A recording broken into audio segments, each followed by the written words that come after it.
네, 이번 챕터에서는 이제 CPU 스케줄링에 대해서 말씀을 드리도록 하겠습니다.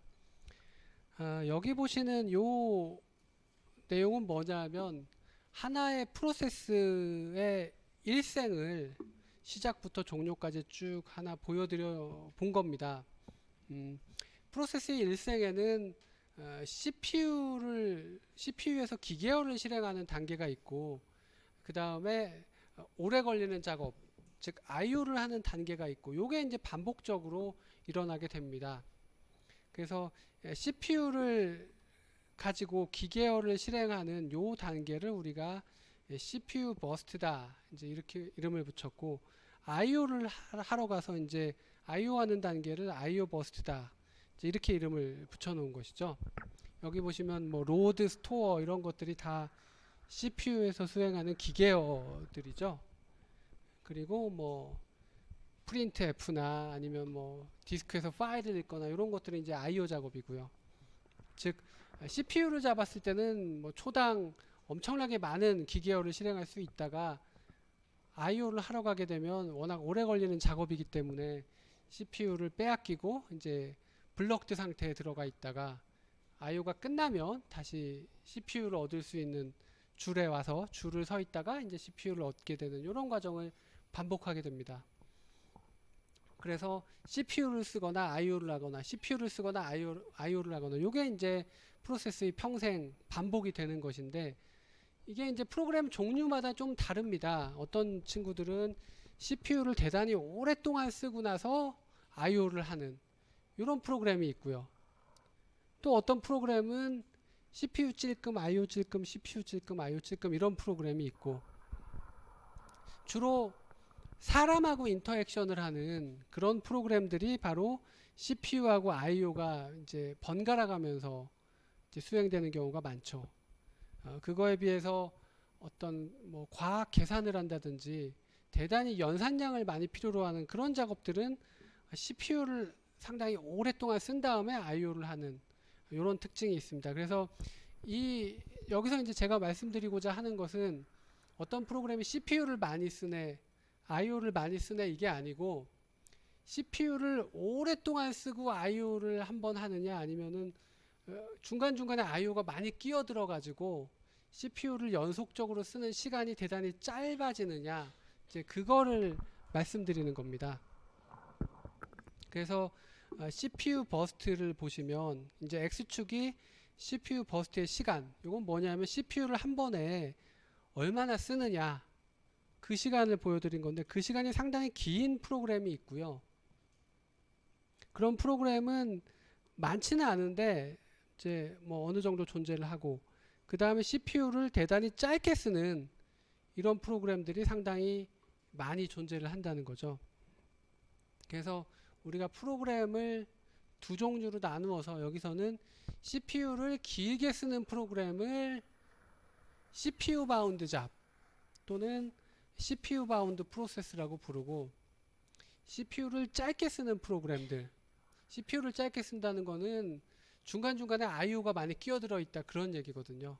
그래서 그런 프로그램들을 우리가 IO 바운드 잡, IO 바운드 프로세스다 이제 이렇게 부르고요. 주로 이제 IO 바운드 잡들은 이제 사람하고 인터액션을 하는 그런 프로그램들이 많습니다. 이제 키보드 입력 들어가고 그 다음에 CPU가 잠깐 연산을 해서 화면에 뭐가 나오고 그 다음에 또 키보드 입력을 하면 또 연산을 CPU가 해서 화면에 뭐가 출력되고 이런 과정이 반복되는 프로그램들이 되게 사람하고 인터액션을 많이 하는 건데 그들이 이제 IO 바운드 잡이 된다는 거죠. 그래서 CPU를 누구한테 먼저 줘야 될까요?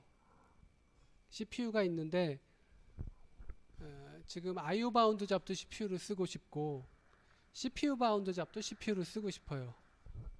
그럼 누구한테 먼저 CPU를 주는 게 뭐 좋은 방법일까요? 뭐 좋다는 건 공정하거나 효율적이거나 뭐 여러 가지 이유가 있을 수 있겠지만 그냥 먼저 도착한 친구한테 먼저 줄까요? 뭐 방법은 여러 가지가 있습니다. 이 챕터가 CPU 스케줄링이죠. CPU 스케줄링이라는 거는 프로세스가 여럿 있을 때 누구한테 CPU를 먼저 줄 것이냐, 그리고 CPU를 얼마만큼의 시간 동안 줄 것이냐, 그냥 무한정 줄 수도 있고 아니면 어느 정도 시간만 줄 수도 있고, 그게 이제 우리가 CPU 스케줄링에서 결정할 문제거든요. 근데 이 시스템 안에 이런 작업들이 이런 서로 다른 그런 이질적인 작업들이 섞여 있지 않다면, 그러면 CPU 스케줄링이 뭐 그렇게 대단히 중요한 이슈는 안 될 겁니다. 뭐 필요하지 않을 수도 있어요, 경우에 따라서는. 그렇지만 CPU를 그냥 엄청 오래 쓰려는 그런 잡하고, CPU를 아주 짧게 쓰고 바로 IO를 하러 가려는 프로세스하고, 이런 것들이 섞여 있다. 이러면 누구한테 CPU를 빨리 주는 게 좋으냐? 바로 이쪽이죠. IO 바운드 잡. 왜냐하면 이거는 CPU를 조금만 쓰면은 바로 IO를 하러 갈 텐데, 그거를 못 주고 이 친구한테 CPU를 계속 주고 있으면은 이 친구들은 IO도 못 하고 그냥 기다리기만 하겠잖아요. 그게 이제 하나의 이유고, 또 다른 이유는 이제 이쪽이 주로 사람하고 인터랙션을 많이 하는 그런 작업이기 때문에, 사람은 빨리 작업이 결과가 이렇게 화면에 나오지 않으면, 키보드 두드렸는데 10초 있다 결과가 화면에 나온다, 이거는 이제 답답해서 못 쓰는 거죠. 그래서 이쪽 IO 바운드 잡이 이제 CPU를 빨리 얻을 수 있게 해주는 방법이 필요하겠다. 반면에 이제 CPU를 오래 쓰는 작업은 뭐 복잡한 계산을 하는데 하루가 걸린다.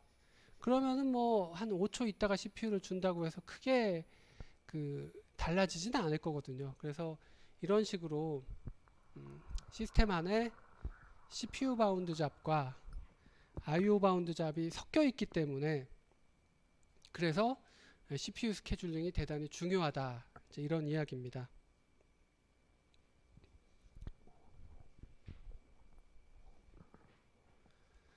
그래서 아까 이 IO 바운드 잡한테는 CPU를 잠깐만 주면 이 친구들은 CPU를 이제 본인이 짧게 쓰는 친구니까 쓰고 나서 바로 IO를 하러 가죠.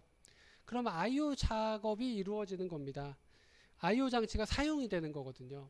근데 이 친구한테 CPU를 못 주고 있으면, 즉 CPU를 길게 쓰는 친구한테 CPU가 넘어가서 이 친구가 CPU를 계속 기다리고 있으면 CPU만 이 친구가 못 얻는 게 아니라 IO도 못 하죠. 그래서 IO 장치도 심지어 놀고 있는 이런 상황이 생길 수가 있다는 거죠. 그래서 전체적으로 시스템 안에 자원이 골고루 효율적으로 사용이 되려면 이러한 이 인터액티브한 잡, 사람하고 인터액션을 하는 이런 IO 바운드 잡에게 어느 정도 빠른 그런 응답 시간을 제공해야겠다. 그게 이제 CPU 스케줄링이 필요한 이유가 되겠습니다. 예. 방금 전에 보신 이 IO 바운드 잡과 CPU 바운드 잡을 여기다가 적어 놓은 겁니다. IO 바운드 잡은 many short CPU burst 이렇게 되어 있죠. CPU burst가 뭐였죠? 요거는 한 번에 CPU를 연속적으로 쓰는 그런 시간이죠.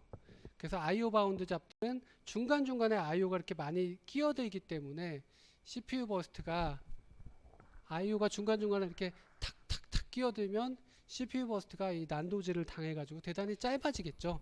그래서 IO 바운드 잡은 many short CPU 버스트가 되는 거고, 반면에 이제 CPU 바운드 잡, 이렇게 계산만 오랫동안 하는 그런 잡은 few very long CPU 버스트, CPU 버스트가 긴데 뭐 기니까 몇 개 안 되겠죠. 예. 그런 특징이 있다라는 겁니다. 그래서 CPU 스케줄링이라는 것이 필요한 것입니다. 여기 보시면 또 두 가지 용어가 등장했는데, CPU 스케줄러가 있고 디스패처가 있습니다. 이들은 도대체 정체가 뭘까요? 하드웨어일까요? 아니면 소프트웨어일까요? 프로세스일까요? 아니면 뭘까요? 전에도 이제 스케줄러라는 게 나왔었죠. 여기 나오는 거는 당연히 하드웨어가 아니고 소프트웨어이고, 그리고 뭐 소프트웨어라고 해서 프로세스를 의미하는 게 아니고 그냥 운영체제 안에 있는 CPU 스케줄링을 하는 그런 뭐 코드, 그 부분을 이제 특정 역할을 하기 때문에 명칭을 따로 따놓은 겁니다. 그래서 이거는 그냥 운영체제 일부, 코드의 일부라고 보시면 되겠습니다. 그래서 첫 번째 나와 있는 CPU 스케줄러는 운영체제 코드 중에서 CPU 스케줄링을 하는 코드겠죠.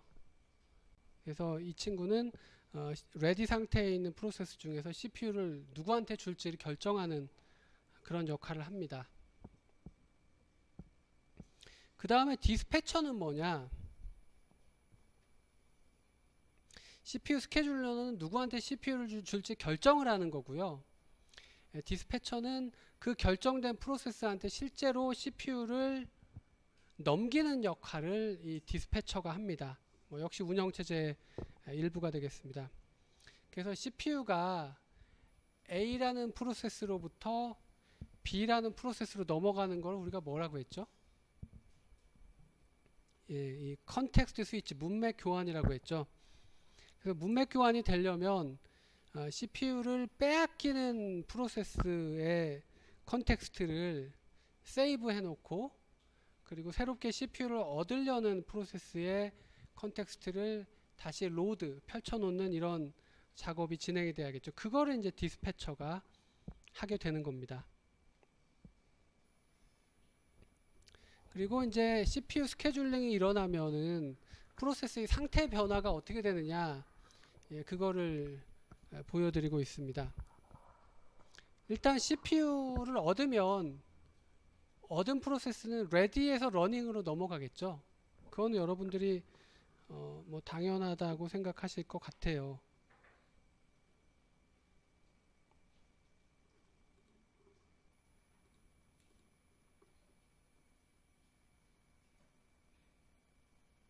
예. CPU를 얻으려면 여기 레디에 줄 서 있다가 러닝 상태로 넘어가는 게 당연히 CPU를 얻는 과정인데, CPU를 놓는 과정은 어떻게 되나요? CPU를 놓을 때는 계속 CPU를 쓰고 싶은데 빼앗겨 가지고 다시 러닝해서 레디로 돌아가는 게 있고, CPU를 쓰다가 오래 걸리는 작업, IO를 해야 돼 가지고 러닝을 하다가 블럭드로 들어가는 게 있고, 뭐 이렇겠죠.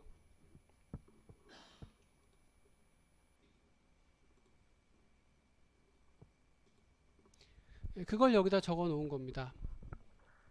러닝에서 블럭드로 가는 거는 어떤 친구가 CPU를 쓰다가 IO 같이 오래 걸리는 작업을 하게 되면 그 친구한테는 CPU를 더 이상 줘봐야 소용이 없죠.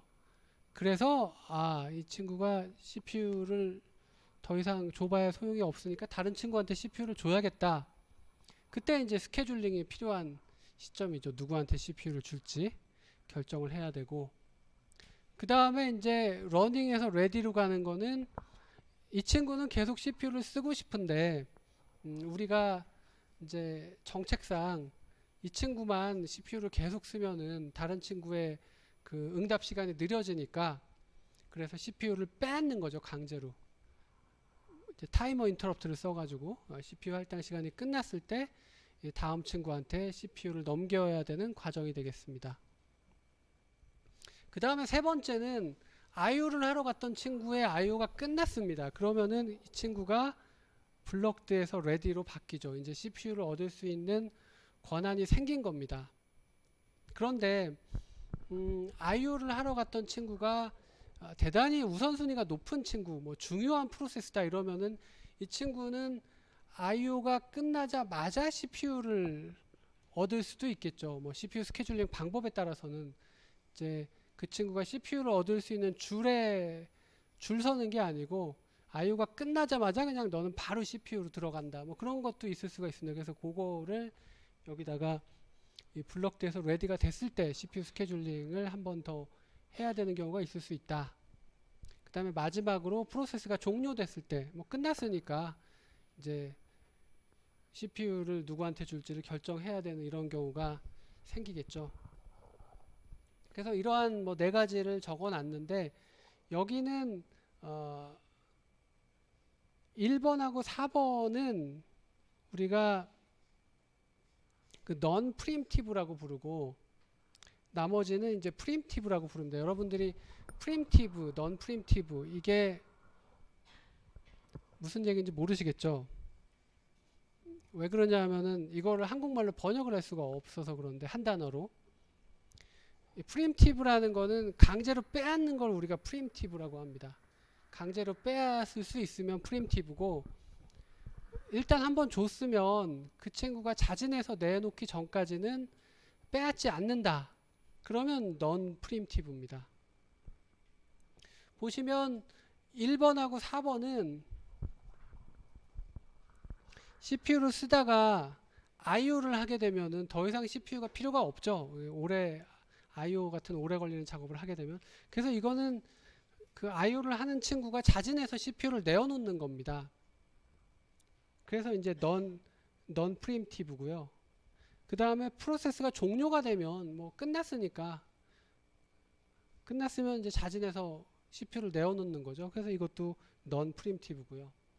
그 다음에 나머지 경우는 CPU를 계속 쓰고 싶은데 그런데 이제 정책상 다른 친구도 좀 번갈아 가면서 CPU를 써야 되기 때문에 빼앗는 그런 경우에 해당합니다. 그래서 그거를 이제 우리가 프리엠티브다 이제 이렇게 부르고요.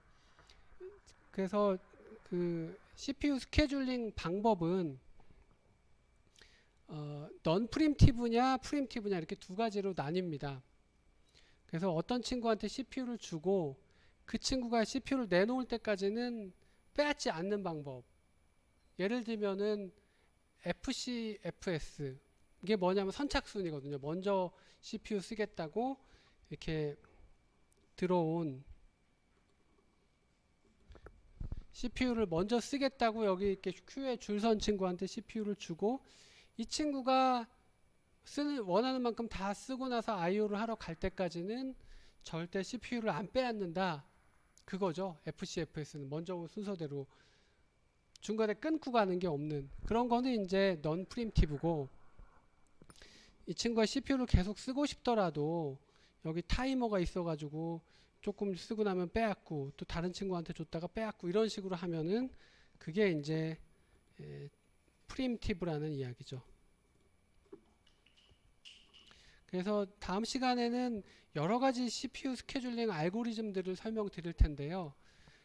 뭐 그 중에는 프리엠티브도 있고 non 프리엠티브도 이렇게 섞여 있습니다. 그래서 그것들을 하나하나 설명을 드릴 거고 오늘은 마지막으로 이 CPU 스케줄링에서의 이 성능 척도에 대해서 말씀을 드리고 이 수업을 마칠까 합니다. 성능 척도라는 거는 우리가 퍼포먼스 인덱스 또는 뭐 스케줄링, CPU 스케줄링을 다루고 있으니까 스케줄링 크라이테리아 뭐 이렇게 뭐 여러 가지 이름으로 부르는데요. 다음 시간에 살펴볼 이런 여러 스케줄링 알고리즘 중에 어느 게 좋으냐를 판단할 수 있는 방법이 있어야겠죠. 그 판단할 수 있는 방법을 우리가 성능 척도라고 부릅니다. 그래서 이 성능 척도는 여기 보시면 크게 세 가지로 구성이 되어 있습니다. 맨 위에 유틸라이제이션이라는 게 있고 이용률이죠. 두 번째 스루풋이라는 게 있습니다. 처리량. 그 다음에 세 번째, 네 번째, 다섯 번째 이건 시간과 관련된 거죠. 그래서 CPU 스케줄링이 어떤 게 좋은 거냐 쉬운 거부터 말씀드리면 빠른 게 좋은 거죠. 프로세스 입장에서는 내가 빨리 처리됐으니까 CPU 스케줄링이 좋은 거야. 그게 이제 이 마지막에 있는 세 가지입니다. 얼마나 기다렸느냐, 뭐 얼마나 시간이 걸렸느냐, 그거죠. 그래서 요 시간 입장에서 본다는 거는 고객 입장에서 보는 그런 이야기죠. 두 번째 나와 있는 거는 이 스루풋. 이거는 단위 시간당 처리량입니다. 뭐 이거는 이제 시스템 입장에서 보는 거죠. CPU가 과연 얼마나 많은 일을 했느냐 그거를 보는 그런 척도입니다. 그 다음에 첫 번째는 CPU 유틸라이제이션, 이용률인데요. 요거는 전체 시간 중에서 CPU가 놀지 않고 일한 시간의 비율을 우리가 유틸라이제이션이라고 부릅니다.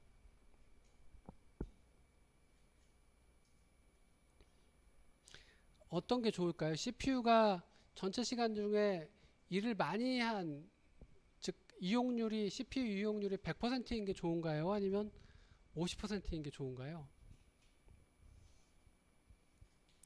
CPU는 대단히 비싼 자원입니다. 그래서 CPU를 놀리지 않고 계속 일을 시킨 게 훨씬 좋은 거예요. 그래서 CPU 이용률은 높을수록 좋은 거고, 이 스루풋은 처리량이 많을수록 좋은 거고, 그 다음에 이 뒤에 나오는 타임은 짧을수록 좋은 거죠.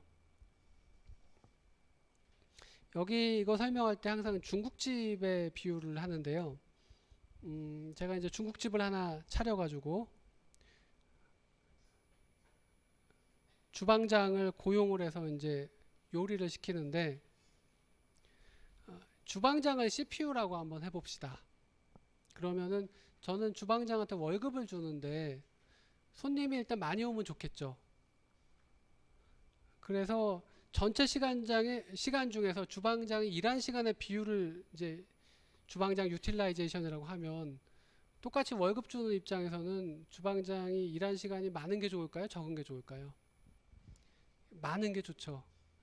주방장이 일을 많이 했다는 거는 손님이 많이 와서 뭐 쉬지 않고 일을 했다는 그런 의미입니다.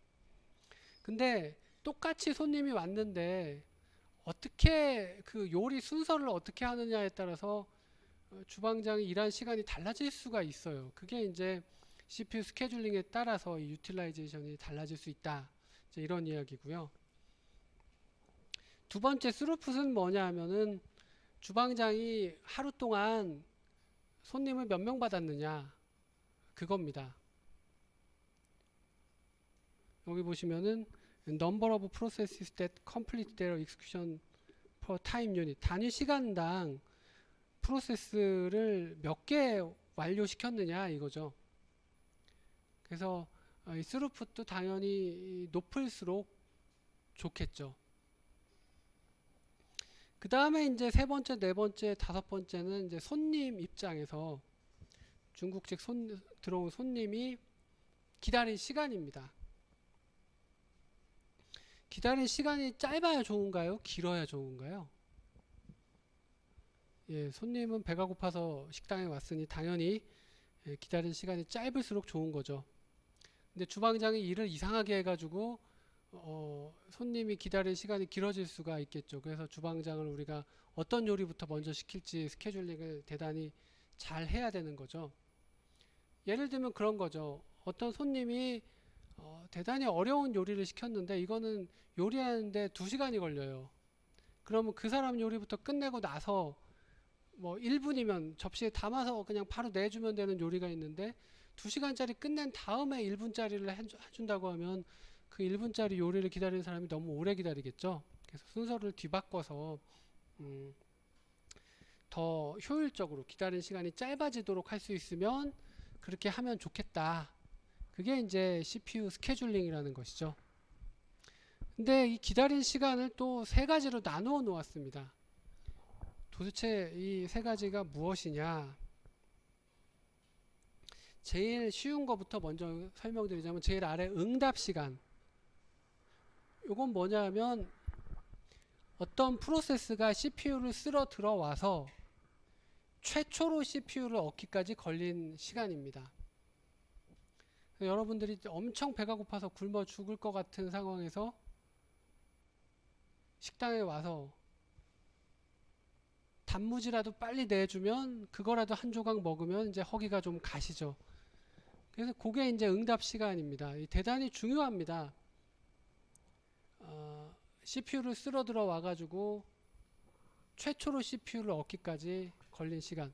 여러분들이 여기서 이제 약간 혼동하시면 안 되는 게 뭐냐면 이 리스폰스 타임이 프로세스가 처음 시작해서 처음으로 CPU를 얻은 시간 아닙니다. CPU를 쓸어 들어와서 처음 CPU를 쓰기까지 걸린 시간이에요. 이 프로세스라는 거는 처음 시작돼서 종료될 때까지 CPU를 쓸어 들어오는 단계가 여러 번 있을 수 있죠. CPU 버스트마다 IO가 끝나고 CPU를 쓸어 들어오는 이 순간이라고 여기서 CPU를 다 쓰는 게 아니죠. 왜냐하면 CPU는 하나밖에 없으니까 이 IO가 끝나고 와서 이 과정에서 오래 기다릴 수도 있고 혼자 있으면은 뭐 바로 쓰고 IO를 하러 나갈 수도 있습니다.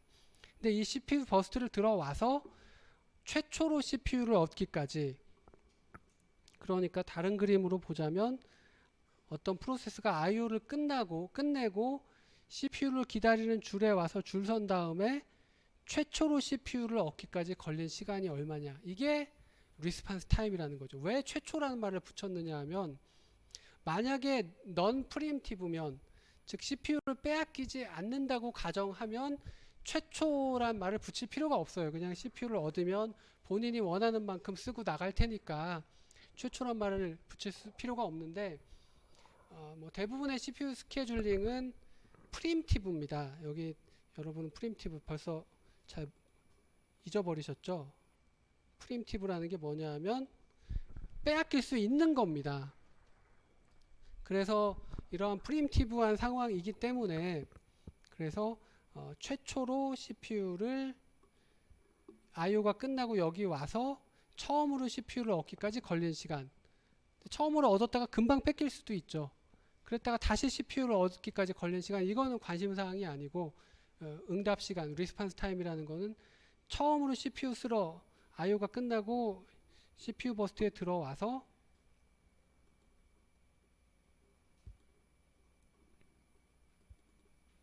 IO가 끝나고 CPU 버스트에 들어와서 처음으로 CPU를 얻기까지 걸린 시간이 바로 응답 시간이다. 여러분들은 중국집에 와서 단무지를 언제까지 내주느냐, 그걸 생각하시면 되겠죠. 그 다음에 대기 시간은 뭐냐, 이것도 기다린 시간인데 요거는 처음으로 기다린 시간이 아니고 CPU를 쓸어 와서 기다린 전체 시간입니다. 그래서 기다린 시간의 합이다 라고도 표현할 수가 있죠. 왜냐하면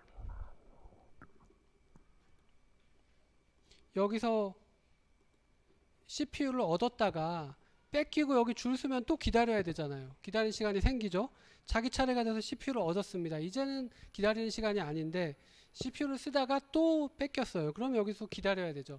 이런 식으로 한 번에 CPU 버스트를 들어와서 IO를 하러 나가기 전까지 여기서 얻었다 뺏겼다를 반복했다고 하면, 뺏기고 나서 큐에 서서 줄 선 시간을 다 합친 거, 그게 웨이팅 타임이라는 겁니다.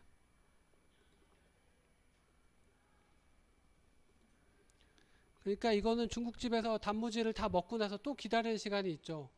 짜장면 시켰으면 짜장면 만드는 동안 기다려야 되잖아요. 그 시간이 있을 거고, 그 다음에 또 탕수육도 시켰는데 짜장면 다 먹고 탕수육 나올 때까지 또 기다려야죠. 그거는 이제 다 합친 시간이고요.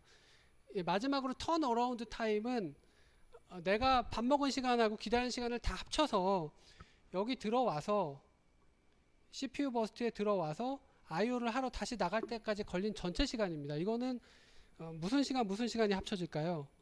바로 이 큐에서 줄 서서 기다린 시간하고 실제로 CPU를 쓴 시간이 합쳐지겠죠. IO가 끝나고 여기 와가지고 뭐 CPU를 얻다가 뺏겼다가를 반복하는 이 시간 다 합쳐서 다음 IO를 하러 나갈 때까지 걸린, 그래서 턴어라운드 타임은 CPU를 사용한 시간과 CPU를 기다린 시간을 다 합친 그런 개념이 되겠습니다. 중국집에 들어왔다가 다 먹고 나갈 때까지 걸린 시간이죠. 다음 시간에는 여러분들 그 CPU 스케줄링 알고리즘에 대해서 설명을 드리도록 하겠습니다.